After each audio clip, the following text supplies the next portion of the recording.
সাহেব এদিকে আসেন।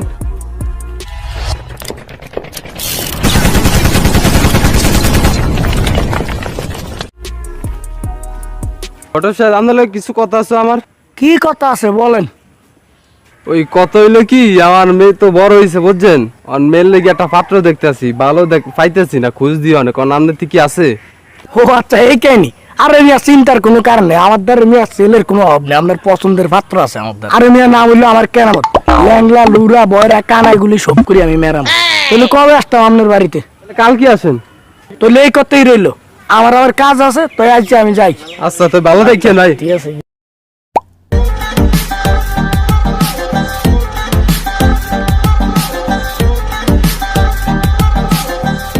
মসজিদ তালুকদারের বাসায় আছেন? আসসালামু আলাইকুম। ওয়ালাইকুম সালাম। কেমন আছেন? এই তো আছি ভালোই, আপনার কি অবস্থা? কি কি খবর, এই যে আমার বাসায় আইলেন? আসছিলাম তো এই ছেলের লয়ে আর ছেলের বাপের লয়ে আমরা মেয়ে দেওয়ার জন্য। ও আচ্ছা, আসেন, ঘরে আসেন তাহলে। আসেন।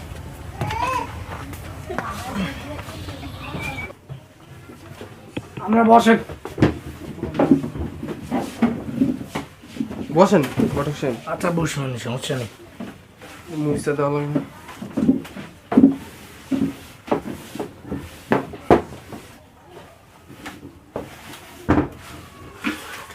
পরিচয় করে দিই, এই হলো মেয়ের বাবা। আসসালামু আলাইকুম। ওয়ালাইকুম আসসালাম।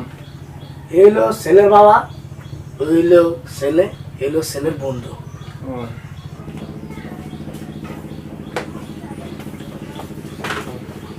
সবার দিক দিয়ে দাও।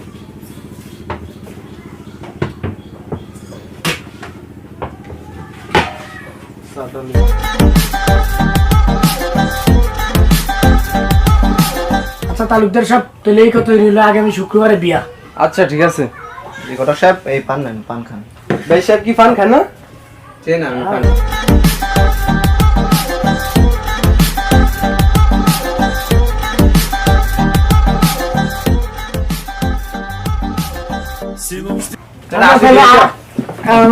ঘটক সাহেব এই সাথীরা আপনার সাথে। বুড়া মানুষ তো।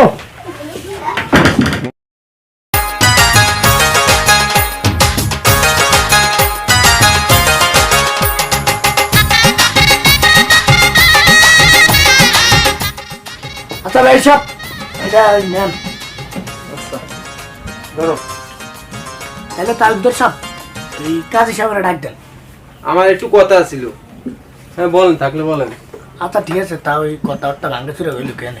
ছেলে তো আমার মনে করেন মেলা শিক্ষিত, চাকরি বাকরি করবো, কিছু টাকা পয়সার দরকার। আমি কিন্তু আবার যৌতুক মুতুক খাই না। আস্তাগফিরুল্লাহ, নাউজুবিল্লাহ, যৌতুক খাওয়ান হারাম। আর তা নিয়ে ভাববেন না, আমাকে মেয়ের কোনো সমস্যা নেই, শুধু একটাই সমস্যা, মেয়ে একটু কানে কম শোনে। বাবা, মেয়ে যদি কানে কম শোনে তো আমি রাত্রে ঘুরে ঘুরে আলাপ করুম কার সাথে? চুপ থাক, টাকার অঙ্ক একটু বেশি না? মাশাআল্লাহ, বিয়ে হিসাব ছেলে আমার একের মাল, এ নিয়ে ভাববেন না। আপনার মেয়ে আমার বাড়িতে গেলে মেলা লোক দেখতে হইবে, তাদেরকে বসতে দিব কই, কিছু চেয়ার টেবিলের দরকার না? আপনি চিন্তা করুন না বেয়া হিসাব, আমাকে মেয়ে একসার ভালা, শুধু ডান হাতে একটু কাটো। আব্বা, মেয়ের হাত নাকি ছোট, তো আমি কার হাত ধরে পার্কে ঘুরবো? চুপ থাক হারামজাদা, টাকার অঙ্ক একটু বেশি না? কি অবস্থা! এবারে চুপ থাক, আঙ্কেল কি তোর কাছ থেকে কম বুঝি? এসব আমরা জামাইতে সবসময় বাড়িতে থাকবো না, বৌমা ঘরে একলা থাকবো, একটা টিভিরও দরকার। আরে বিয়ে হিসাব কোনো চিন্তা করেন না, সব দেয়া যাবে। তবে বলছিলাম কি, ওই মেয়ের একটা পায়ে একটু সমস্যা, একটু ল্যাংড়া ল্যাংড়া আধে। আব্বা, মেয়ের নাকি পায়ের সমস্যা, তো কার এনে আমি হাঁটুন? চুপ থাক, বুড়া মাইসের কথা মধ্যে কথা কয়। বলছিলাম কি বিয়াই, ছেলে তো আমার গরু ছাগল না যে ঘর বাইন্দা রাখবো, এদিক সেদিক যাই মেরলে এদিক সেদিক গরবো, একটা হোন্ডার দরকার। তবে আস্তাগফিরুল্লাহ, আমি কিন্তু আবার যৌতুক টৌতুক খাই না, আমি জানি যৌতুক খাওয়ান হারাম। আস্তাগফিরুল্লাহ, নাউজুবিল্লাহ। এগুলি আপনি ভাববেন না, সব হয়ে যাবে। তবে বলছিলাম কি, আমাকে মেয়ে একটু তোতলা। মেয়ে যদি তোতলায় আমি কেমনে কথা কম? আর চিন্তা করিস না, লাগলে বিয়া তোর আবার করাম। বাবা, এই বিয়ে আমি করুম না, তুমি করো বিয়ে। বাবা, তুমি যে যে যৌতুকের দাবি করছো, ইসলামের দৃষ্টিতে যৌতুক হারাম, এটা ইসলামে জায়েজ নেই। তাছাড়া মেয়ের বাবা মেয়ের জন্ম দিয়ে কি পাপ করছে? তো চল, এই বিয়ে বাবাই করুক। আমার ফোন আন কই যায়, আমার মায়ের আন কি কি ঘটে সব কি হইছে? শালার পুত, মার পাই করে এই সব মার পাবি, মার তোর মার ফোনটা